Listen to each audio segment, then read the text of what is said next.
J'adore le Cameroun. Bonsoir, bonsoir à tout le monde. Encore.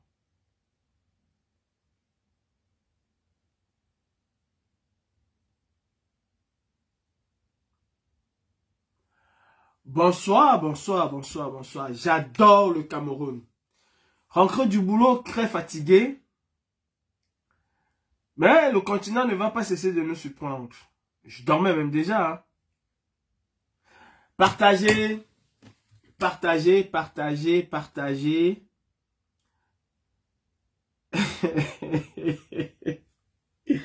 Ouah! Non, j'adore mon pays. Franchement, j'adore le Cameroun. N'oubliez pas, envoyer les cœurs, envoyer les cœurs, envoyer les étoiles aussi. N'oubliez surtout pas. J'adore le Cameroun. Dites-moi que je suis en train de rêver. De toute façon, cela était prévisible.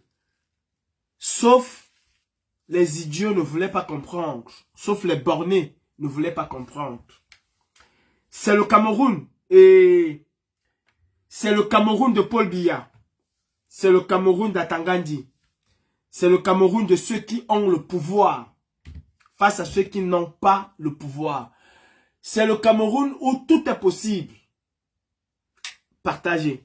J'espère que ce que je vois là, je rêve. Mais ça ne m'étonne pas. Ça ne peut qu'étonner ceux qui ne s'y attendaient pas ou ceux qui ont cru un seul instant qu'il y a une véritable justice au Cameroun. Ben, si le sieur Amougou Bellinga est libéré, que fait Boubou Nissak en prison? Si le sieur Amougou Bellinga est libéré et que font les prisonniers politiques, les prisonniers du MRC et d'autres partis en prison? Non mais, j'ai reçu une vidéo tout à l'heure, je dormais. Faut que je suis encore bien mes yeux. Hein. Je ne sais pas si je vois bien ou bien. Attendez mes frères. Dites-moi si c'est une nouvelle ou si c'est une vieille. Parce que là, il faut... Le Zomlon lui-même, dites-moi si elle est nouvelle ou elle est vieille. Ah, mamma mia, j'adore le Cameroun. This is a game. C'est qui là? Oh, arrête, arrête. C'est qui là? C'est qui là? C'est qui là? Non mais c'est qui là? Oh putain, Cameroun, pays de Paul Biya. Non mais, Cameroun, pays de Paul Biya. On va se réveiller quand? C'est un fake? J'espère bien que c'est un fake. J'espère bien que c'est un fake. De toutes les façons, le contraire ne va pas m'étonner. Comment pouvez-vous m'expliquer que Martinez Zogo a été tué de la pire des façons? Avec la barbarie, je ne sais même pas à quel degré on peut situer cette barbarie. Et que des gens soient en prison pour torture, enlèvement ou quelque chose qui n'a pas de sens.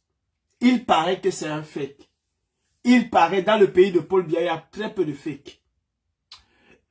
Dans le pays de Bivando Barthélemy, il y a très peu de fake.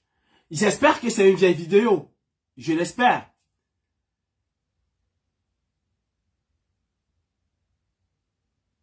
Je sais ce que Zumanto a écrit, Bijou. Comment tu vas, Bijou Camer? Zumanto a dit que... comment il s'appelle? A dit que c'est pas lui, qui ne se reconnaît pas dans tout ce qui circule là. Mais au Cameroun de Paul Biya, il n'y a jamais de fumée sans feu. Il n'y a jamais de fumée sans feu. Dans le pays de Biya, Bivando Barthélemy. Ils n'ont pas fait tout ce faux là pour rien.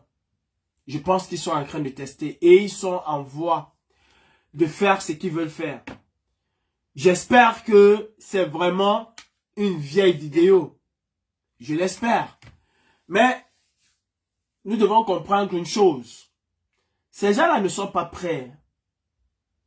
Ils ne sont pas prêts à laisser le pouvoir. Il me semble que vous avez vu ce qui s'est passé aujourd'hui à l'Assemblée nationale. Où Cabral Libi demande à Kavaye Djibril que nous allons sortir dire quoi au peuple. Cabral Libi, qu'est-ce que tu as déjà dit au peuple? Entre toi et moi.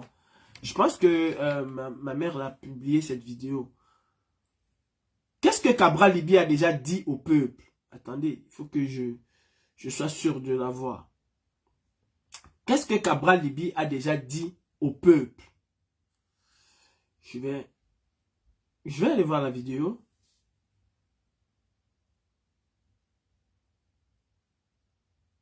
L'opération, moi je peux te parler.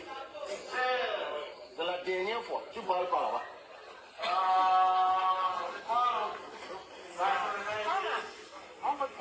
Respecte au moins ta hiérarchie qui est le questeur.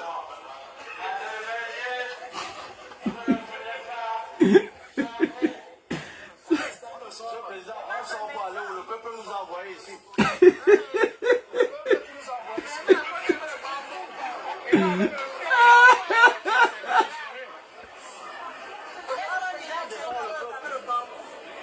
Non mais, attendez, il faut remettre ça à zéro.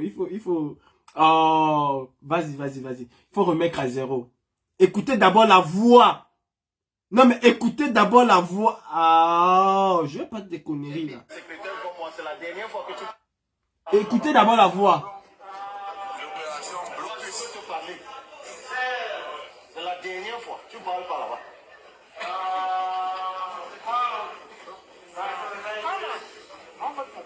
Respecte au moins ta hiérarchie qui est le questeur.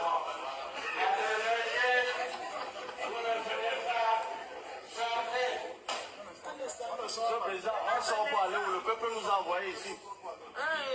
Le peuple qui nous a envoyé ici. Et nous avec le respect, Dieu s'est démissionné.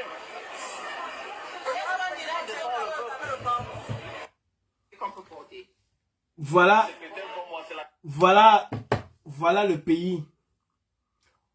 Voilà le pays de Paul Biya.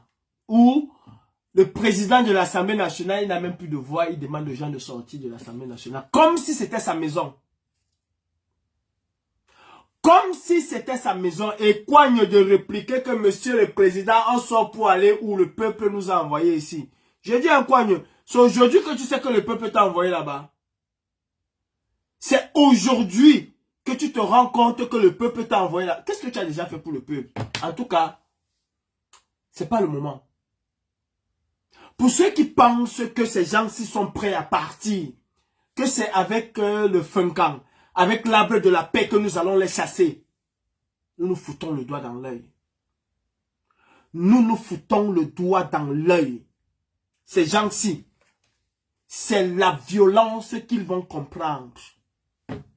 Je dis encore, ces gens-ci, c'est la violence qu'ils comprendront et rien d'autre. C'est la violence qu'ils comprendront et rien d'autre. Continuons à imaginer l'inimaginable. Continuons à imaginer l'inimaginable. Ils ne partiront pas par les urnes. Ils doivent être chassés. D'ailleurs, je vous mets au défi de me montrer une dictature qui est partie par les urnes. Je vous mets au défi de me montrer une dictature qui est partie par les urnes. Une seule. Kavaye Djibril n'arrive plus à articuler. Il est président de l'Assemblée nationale au Cameroun de Cabral Liby. Il est président de l'Assemblée nationale au Cameroun de Samuel Eto'o. Il n'arrive plus à articuler. Le président du Sénat, je ne sais même pas s'il arrive à placer un mot, une parole devant une autre. Et nous pensons que ces gens-là sont dans un logiciel où ils vont partir.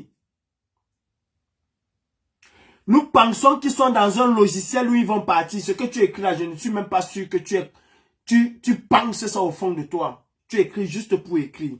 Je ne suis pas sûr que tu le penses au fond de toi.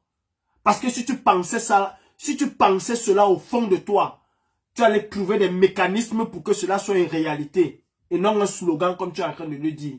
Je ne suis pas sûr que tu le penses au fond de toi. C'est facile d'écrire.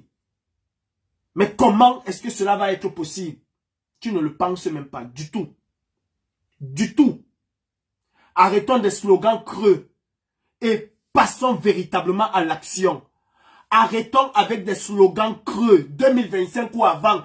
Arrêtons avec des slogans creux. Ces gens-là ne sont pas prêts à partir.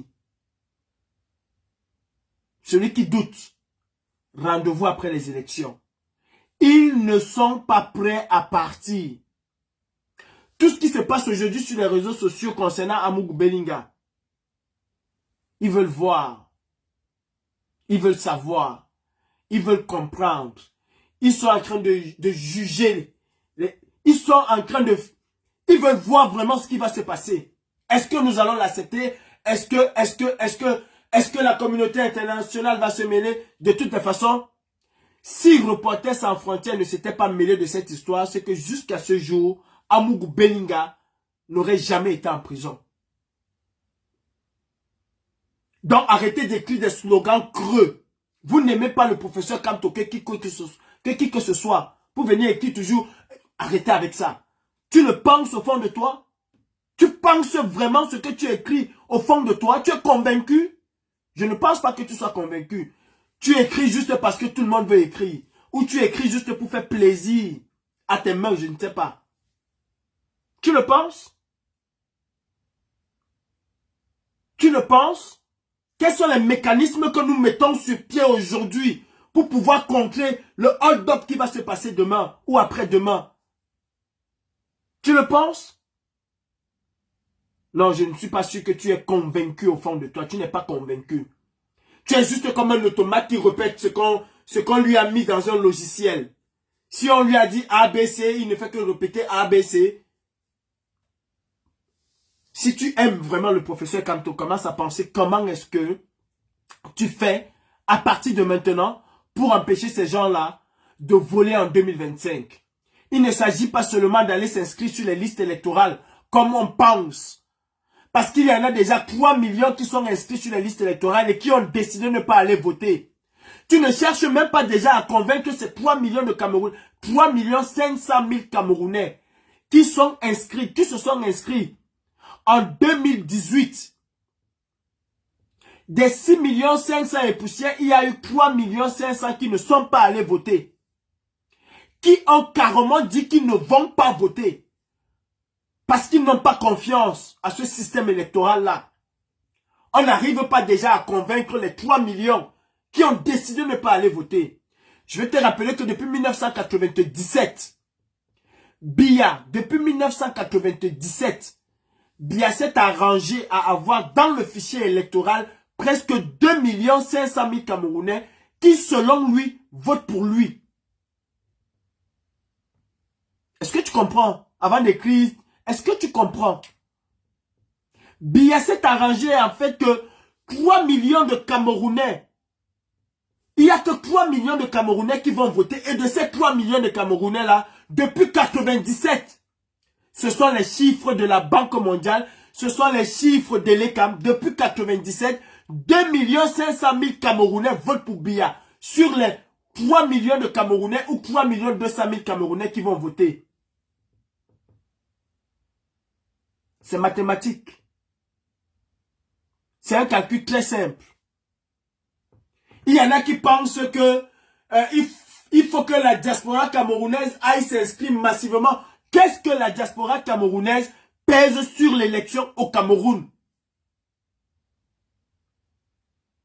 Qu'est-ce que la diaspora camerounaise pèse sur l'élection au Cameroun? Sur une élection, qu'elle soit présidentielle ou législative. Est-ce qu'elle participe même d'ailleurs? Elle ne participe pas. Dans toute la France, vous avez moins de 500 personnes qui ont voté. Dans toute la France. À travers le monde, vous avez moins de 10 000 Camerounais qui ont voté. Quand je vais à 10 000, j'exagère énormément les chiffres. Conscientisons nos frères et sœurs. Conscientisons nos frères et sœurs. Ils ne partiront pas par les urnes. Ils ne partiront pas par les urnes. Ils partiront parce que chacun d'entre nous va prendre sa responsabilité. Ils partiront parce que le peuple, comme un seul homme, va descendre massivement dans les rues. Et préparons le peuple à cela. Il ne suffit pas de dire, en 2025, nous allons gagner. Il y a une chose entre gagner une élection dans un pays dictatorial comme celui de Biya, où il contrôle tout l'appareil électoral. Biya Bivanda contrôle tout l'appareil électoral. Personne ne me dira le contraire. Il est quand même contrôlé par lui. Il nomme qui il veut, quand il veut, comme il veut. Le Conseil constitutionnel est à sa botte. C'est-à-dire celui qui organise les élections est à la botte d'un seul homme. Celui qui donne le résultat final est à la botte d'un seul homme. Et nous pensons que nous allons chasser ces gens-là comme ça du revers de la main. Réveillons-nous. Réveillons-nous. Arrêtons de rêver en couleur. Arrêtons de nous bomber le torse comme on le fait depuis et puis on est toujours au même endroit. Redescendons sur terre. Redescendons sur terre. Et battons le fer quand il est chaud, avec les éléments qu'il faut. Battons le fer quand il est chaud, avec les éléments qu'il faut. Merci Eton de Luce pour les étoiles. Battons le fer quand il est chaud, avec les éléments qu'il faut. Le RDPC est en train de préparer la succession de Biya. Et je ne veux pas dire la libération, la probable libération ou le fait qu'il est parti sur une possible libération d'Amougou Beninga, c'est pas anodin. Hein? Il y a quelques jours, c'est Franck Biya qui faisait sa campagne. Aujourd'hui, on est en train de libérer un enfant du pays organisateur. On veut libérer un enfant. Et ce qui va arriver tôt ou tard. On veut libérer un enfant du pays organisateur. Encore pourquoi? Pour amener les gens à dire que le pays est bon, qu'on aime le Biya, on aime le Franck Biya, on aime le Chantal Biya, on aime le... Oh! Mes frères, préparons-nous à un affrontement. Préparons-nous à un affrontement. Moi, je vais vous dire quelque chose. L'exil est une...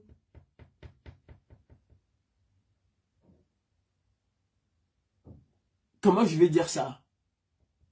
L'exil est un fardeau. Et un fardeau que l'exilé a le droit de l'enlever. Aujourd'hui, mon combat n'est plus axé sur autre chose que mon retour au pays. S'il y en a qui se moquent, c'est leur problème. Et je n'en ai que de celui qui se moque de mon désir de retourner au pays. Je n'en ai que. Ce que je sais, c'est que l'exil est un fardeau très difficile à porter. Ça, c'est ce que je sais. Si quelqu'un qui est privé de sa terre, de sa famille, de ses proches, de ses amis, qui est privé de son centre, parce que là où on a enterré ton nombril, c'est ton centre. Si cette personne-là vous dit qu'elle est bien là où elle se trouve, parce qu'elle mange du caviar à midi, parce qu'elle mange du saumon le soir, parce qu'elle mange au Fouquet tous les jours, c'est que cette personne vous trompe. L'exil est un fardeau très difficile à porter. À un moment, vous avez vu Guillaume Soro dire « Je mets fin à mon exil et je rentre chez moi ». Il n'est peut-être pas encore en Côte d'Ivoire, mais il est pas très loin. il est en terre africaine et il se sent plus à l'aise que quand il était en Occident. J'ai un obstacle entre mon retour au pays, entre ma volonté de retourner au pays et la réalité de ce retour-là. C'est le régime dictatorial de Biya. Et je sais que si nous ne nous mettons pas où il faut, si nous ne prenons pas des résolutions à partir de maintenant, nous allons rester des éternels exilés comme nos aînés qui ont fait 40 ans, voire plus. Pour le moment, on est encore dans l'euphorie. On est encore un peu dans le nirvana. On ne se rend pas compte. Mais dans quelques années, quand nous allons nous réveiller, le réveil va être très brutal. Extrêmement brutal. Un activiste se bat pour un changement. Un activiste se bat pour la cause commune, la cause générale. Un activiste ne reste pas si... Comment je vais dire ça même? Un activiste ne se cantonne pas dans un espace reclus, dans un espace clos. Un activiste, c'est quelqu'un qui est ouvert.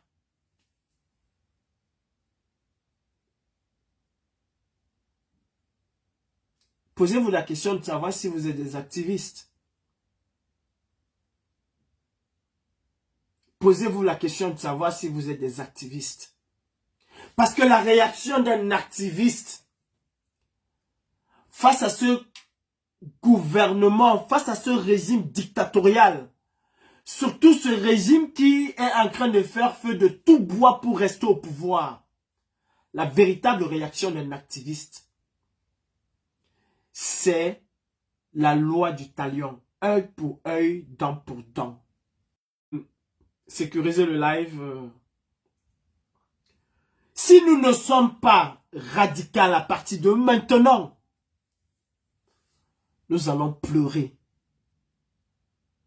Nous allons pleurer. Parce que ces gens-là ne vont jamais nous laisser. Même si tous les Camerounais votaient pour X ou Y, ils ne vont jamais accepter. Jamais ils ne vont accepter qu'ils ont perdu une élection. Jamais. Même si tous les Camerounais allaient voter pour Paul, pour Frédéric ou pour François, ils ne vont jamais accepter qu'ils ont perdu l'élection. D'ailleurs, le Cameroun fait partie des rares pays où, après une élection, il faut parfois 3 semaines ou 1 mois pour avoir les résultats. Faisons très attention. Il y a une très grande différence entre le slogan et la réalité. Je dis encore, aucune élection ne va faire partie Paul Biya. Aucune élection. Il y en a qui vont me dire, mais c'est toi qui demandes aux gens d'aller voter. J'en viens. Avant l'élection de 2018, j'étais contre cette élection-là parce que je savais qu'il devait avoir un hold-up. Et je l'ai martelé, je l'ai toujours dit. Il y aura un énième hold-up. Biya n'a jamais gagné en réalité une élection au Cameroun. Il y aura un hold-up.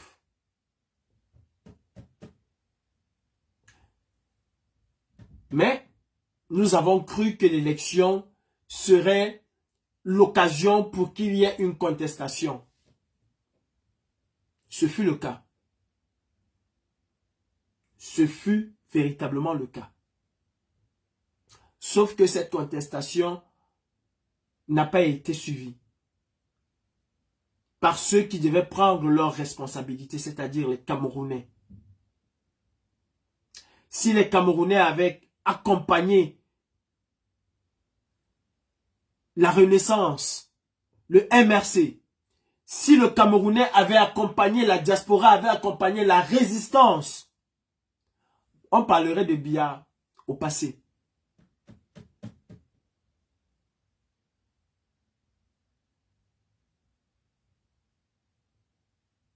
Et c'est ce qui nous a manqué. Je pense qu'aujourd'hui, nous devons tirer les conséquences, les leçons de nos échecs et de nos réussites pour savoir ce que nous devons faire en 2024 ou 2025. Vous jouez avec quelqu'un qui a à lui seul les arbitres, les supporters, les ramasseurs de balles. Qu'est-ce que je vais dire? Il a même les joueurs dans... C'est-à-dire, même parmi vos joueurs, il a des joueurs, il a des gens qui sont acquis à sa cause. Vous jouez avec quelqu'un qui a en fait tout le stade avec lui. Il a tout le stade avec lui. Sur 22 joueurs au terrain, lui seul, il a au moins ce 17. Lui seul, sur 22 joueurs au terrain, il a 17. Et vous avez toujours cette envie, je ne sais pas si c'est une envie ou c'est un rêve utopique de croire que vous pouvez gagner cette personne-là. Vous pouvez gagner cette personne-là si et seulement si les supporters, les arbitres et certains de ces joueurs même sont avec vous.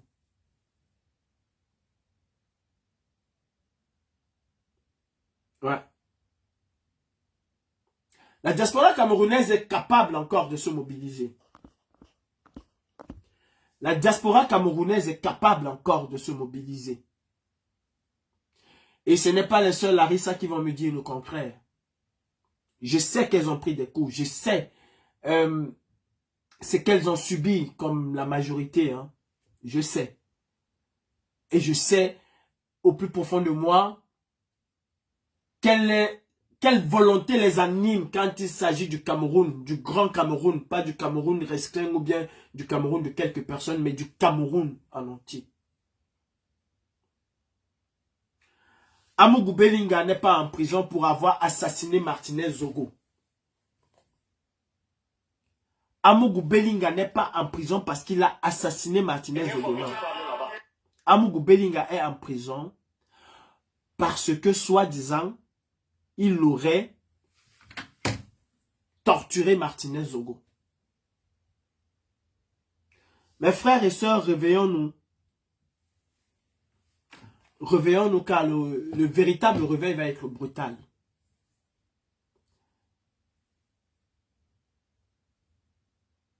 Je porte un parti dans mon cœur. Il y a un parti politique au Cameroun aujourd'hui qui sort du lot. C'est indéniable. Mais si nous aimons ce parti-là, si nous voulons voir un jour un membre de ce parti, un responsable de ce parti arriver au pouvoir, peut-être en 2025, nous devons comprendre que sans aucune radicalisation de notre part, nous n'arriverons à rien du tout. Nous devons éduquer les Camerounais. Nous devons amener les Camerounais à comprendre quel est leur rôle. Qu'est-ce qu'ils doivent faire pour que 2025 ou 2024 ne soit pas comme 2018. Pour que ce qui ne s'est pas passé en 2018, ce qui ne s'est pas produit en 2018, puisse en 2024 ou 2025 se produire. Arrêtons de stigmatiser les Camerounais. Arrêtons d'ostraciser les Camerounais. Arrêtons de diviser les Camerounais. Arrêtons le repli identitaire. Pour que le gouvernement dictatorial de Biyabi Vondo Barthélémy tombe, il faut l'apport de tous les Camerounais. De tous les Camerounais. Nous devons exiger à l'opposition camerounaise d'être unie. Nous devons exiger à l'opposition camerounaise d'être unie. Sans leur imposer qui va être à la tête de cette opposition. Je pense qu'ils sont assez matures et assez grands, assez réfléchis pour choisir parmi eux celui qui va mieux défendre l'intérêt général. L'opposition camerounaise, celle qui est actuellement, c'est l'opposition camerounaise. Quand l'aime ou pas, c'est l'opposition camerounaise, ma mère. GBD, c'est l'opposition camerounaise. On ne peut pas faire sans. Ce qui est sûr, c'est que aucun parti politique solitaire au Cameroun ne pourra faire face à Biabi Vondo-Barthélemy.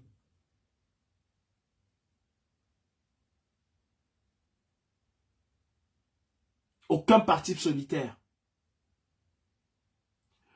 Pourquoi moi je dis qu'il faut une unicité, l'union de l'opposition, si je le dis. Pourquoi?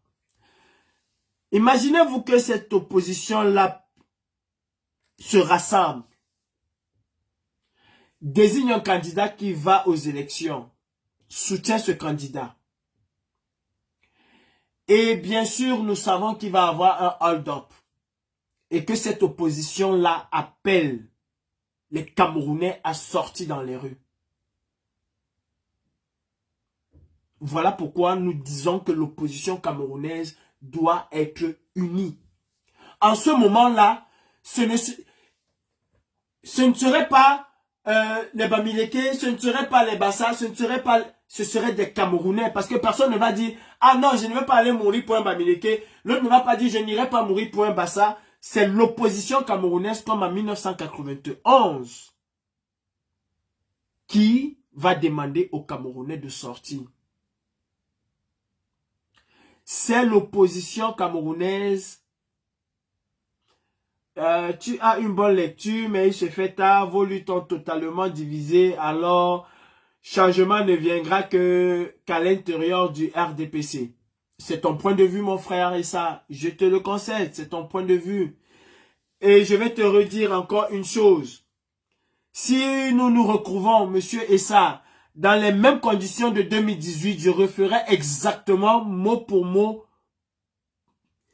acte pour acte, les mêmes choses. Si nous nous retrouvons encore dans la même configuration qu'en 2018, je referai exactement les mêmes choses qu'en 2018. Ceci étant dit, monsieur Essa, il y a un temps où il faut faire certaines choses et il y a un temps où il faut faire de la pédagogie. C'est aussi simple que ça. Et c'est toi qui penses qu'il est tard. Moi, je pense qu'il n'est pas tard. C'est aussi ça la démocratie. On se parle. Sur ce, je vous souhaite une très bonne soirée. Moi, je vais aller dormir parce que je dois reprendre une journée demain matin. Mais ce que je dis aujourd'hui par rapport à l'opposition camerounaise, c'est le même discours que j'ai tenu il y a quelques semaines. C'est le même discours que je tiens depuis quelques mois. C'est le même discours que j'ai tenu en 2018. Et cela a toujours été mon discours. J'ai toujours prôné une opposition forte au Cameroun. En tout cas, tout au moins une opposition unie pour l'élection présidentielle. Nous péchons aussi en érigeant des grands opposants et des petits opposants. Dans le système de Biya, il n'y a pas de grands opposants, il n'y a pas de petits opposants. Parce que Biya, pour lui, tous sont pareils. Et c'est Biya qui décide qui va être député au Cameroun. Ne l'oublions jamais. C'est Biya qui décide qui va être député au Cameroun. Il vous souvient ici que Madame Foni, paix à son âme, a perdu l'élection et Biya a tout fait pour que Madame Foni revienne là où elle était. Donc c'est lui qui choisit. D'ailleurs, si le RDPC veut gagner dans tout le Cameroun, il va gagner dans tout le Cameroun. il laisse certaines personnes gagner, ça l'arrange. Sur 180 députés, le RDPC a combien de députés? Il peut même prendre tout. Il peut tout prendre. Sur 100 sénateurs, le RDPC a combien de sénateurs? Il peut tout prendre. D'ailleurs que les autres sont des sénateurs nommés. Donc, il a tout pris. J'ai toujours été pour une opposition unie. Parce que je sais que le mot d'ordre de l'opposition va être beaucoup plus suivi que le mot d'ordre d'un opposant. Personne ne va me dire le contraire. Une opposition unie qui va à une élection, qui choisit son candidat, qui va à une élection, qui estime qu'elle a gagné cette élection-là et qui appelle le peuple à revendiquer avec elle ce vol, ce hold-up. Cet appel va être énormément suivi. N'allons surtout pas choisir à la place de ces opposants qui va être leur leader. Ils savent. Ils sont assez mûrs pour savoir que celui-ci est celui qui fait le consensus. Celui-ci est celui qui fait l'unanimité. Celui-ci est celui qui peut mieux porter. Est celui qui peut nous apporter plus de chance. Est celui qui peut être le catalyseur pour que les Camerounais puissent sortir ou faire quelque chose. Opposition qui ont faim, opposition qui n'ont pas faim, c'est pas à nous de déterminer qui a faim, qui n'a pas faim. Ce n'est pas à nous. Cela va se savoir, mais ce n'est pas à nous de déterminer. Si nous commençons à ostraciser les opposants en disant Cabral Libi est un voleur, tel est un voleur, ne parlons plus d'opposition. Alors partons avec un seul parti et jouons la partition du RDPC qui veut bien cela. Ce n'est pas à nous. Les querelles de 2018, de 2017 aujourd'hui n'ont plus de place. En réalité, il me souvient que nous, ma mère, nous traitons Cabral Libi de voleur. Mais il me souvient que le président Maurice Kamto s'assoit sur la même table avec Cabral Libi. Il me souvient qu'ils ont même, je ne sais pas comment ils appellent ça. Comment ils appellent ça avec Taminou, la femme d'Amjoya là. Il me souvient qu'ils ont un mouvement qu'ils ont mis sur pied. Ils travaillent avec Cabral Libi. Donc, c'est pas à nous d'ostraciser. Ce n'est pas à nous de savoir, de dire qui est voleur, qui n'est pas voleur, qui a faim, qui n'a pas faim. La politique est un jeu très bizarre. Mais ce que nous voulons aujourd'hui, c'est faire en sorte que cette opposition-là soit unie face au tyran Biya. Et d'ailleurs, je ne crois pas qu'une élection peut faire changer quelque chose au Cameroun. Je ne crois pas. Comme je ne l'ai pas cru en 2018. C'est d'ailleurs la raison pour laquelle nous avons organisé une manifestation devant l'ambassade le matin des élections pour dénoncer la mascarade électorale. Donc je n'ai jamais cru qu'une élection peut faire tomber Biya. Mais je crois fortement qu'une élection où l'opposition camerounaise va en ordre serré, en rang serré, désigne une personne et que cette opposition-là se bat pour sa victoire volée, je pense que cela peut susciter quelque chose. Et jumelle Larissa, je vous souhaite une très bonne soirée. Eton de luxe. Ancy Cynthia, je vous souhaite une très bonne soirée. Sylvain Carole Fauche, bonsoir, bienvenue, comment tu vas? Je te souhaite, toi et toute ta famille, je vous souhaite à tous une très bonne soirée. Fils du planteur, épouse Bams, Godelib, je souhaite une très bonne soirée à tout le monde. Mon frère Essa, c'est vrai que nous ne sommes pas du même bord, je te souhaite une très bonne soirée. Mon ami, le Donkou, il se reconnaîtra à Port de l'Ouest. Bonsoir, bonne soirée. Et surtout, mobilisons les Camerounais pour une véritable confrontation. Le Cameroun va se libérer dans la rue et nulle part ailleurs. Après l'élection, préparons-nous à descendre massivement dans les rues. Et nous restons vigilants quant à ce qui concerne la libération probable d'Amougou Bellinga ou pas. Si Amougou Bellinga est libéré, alors on ne peut pas me dire que Bibou Nissak doit encore être en prison. Dans ce cas, je tirerai toutes les leçons et toutes les conséquences. C'est pas moi qui va tirer. Non, je vais tirer les conséquences et eux, ils vont les subir. Ça, c'est le français de calibre. Bonne soirée à tous. Vous libérez Amougou Bellinga, vous allez libérer les prisonniers politiques. Et ça, c'est pas négociable. Là, vous allez réveiller le lion qui sommeille. Et il dort tranquille, hein. Il attend 2024 ou 2025. Mais ne tentez pas. Si Amougou Bellinga est libéré, donc, Olivier Bobo Nissak doit aussi être libéré. C'est clair et net. Un assassin ne peut pas être libéré et quelqu'un qui n'a posé aucun acte se retrouve encore en prison. Sur ce, je vous souhaite une très bonne soirée. Bon week-end à tous. C'était Calibré Calibro le gravier. Et j'attends toujours à Tangandi à Paris. Viens officiellement, ne te casse surtout pas. Bonne soirée à vous. Merci de m'avoir écouté. Partagez.